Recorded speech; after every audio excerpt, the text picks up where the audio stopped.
During World War II, America organized assistance for the Chinese who were trying to fight back a well-armed and determined Japanese invader.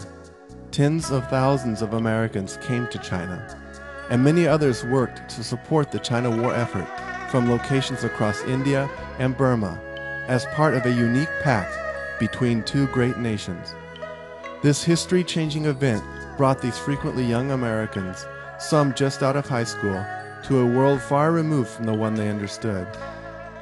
Some suffered injuries or died in China. But their efforts made a vital difference in the war and for the final defeat of the Japanese, and their presence made an impact on those who met them.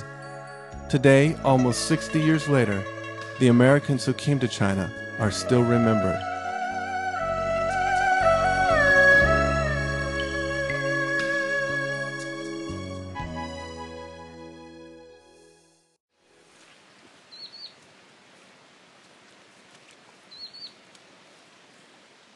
The people of Sheyi village in southern China's Guangxi still recall those events of December 1944.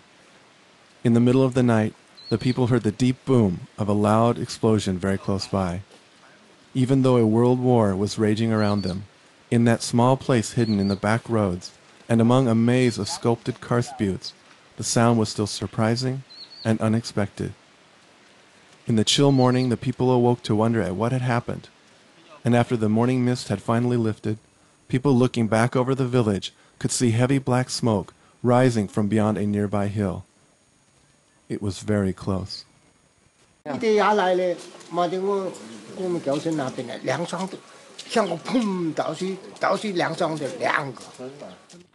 A few of the responsible men in the village warily worked their way towards the site, as others waited anxiously in the village. Even in that back country, the people knew that they were living in dangerous times.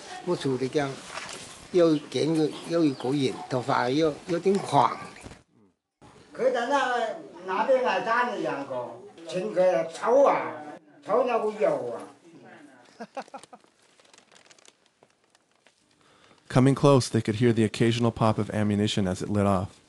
On the steep side of a small hill, a patch of forest and brush had burned away, and the remains of an American fighter plane were scattered there, the engine embedded deep within the hard soil.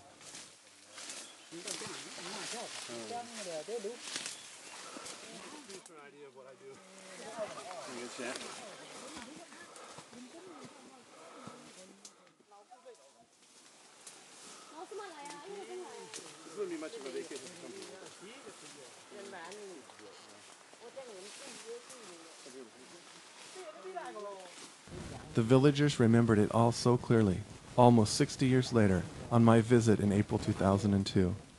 They remembered that the uninjured pilot had walked out to a different nearby village, Wuli, and was taken care of there that night by the local people, living in a hard-working farmer's home, the farmer wanting to honor him by serving him a meal of fresh chicken, but the pilot only willing to eat boiled eggs.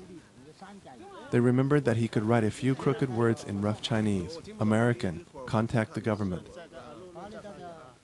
They remembered that the next day, the local government had sent men and horses to get him, finally returning him to the nearby emergency field at Chang'anzhan, which had a small American station.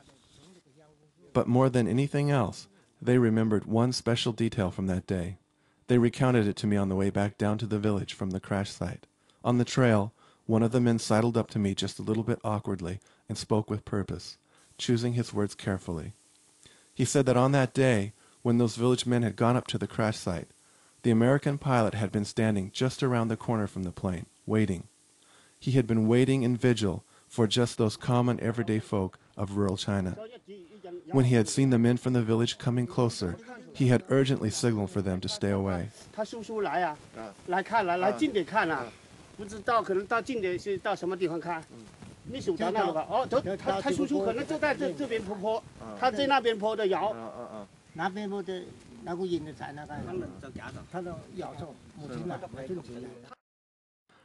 The message they understood from that pilot was that they might be injured if something in the wreckage exploded or lit off. It was such a small humanitarian gesture to act out of regard for the safety of someone else.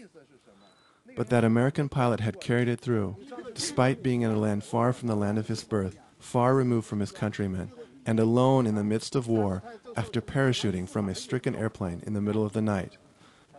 His message of concern for their safety was an astonishing gesture in light of the circumstances. They recounted the actions of the pilot to me with conviction, yet I was a little uncertain if they had interpreted everything correctly. 他怎么知道？因为语言不通，怎么知道？就说意思就是说不要过来，怎么能看出来这个意思？他一个是摇，第二个看这个人，他说头发。Later, I queried this point again, but they offered a new proof, saying, "Well, he turned and walked away towards the other village as soon as he could see we understood. What else could he have meant?" A small act of consideration, yet in some ways extraordinary, and recounted to me so conspicuously. The villagers were making a point of telling me, making a point of telling the first American to visit that village since that day. They were expressing a simple appreciation that had smoldered for so long with no outlet. And I, so many years later, was now inheriting this gratitude simply because of the actions of an unknown man of my father's generation.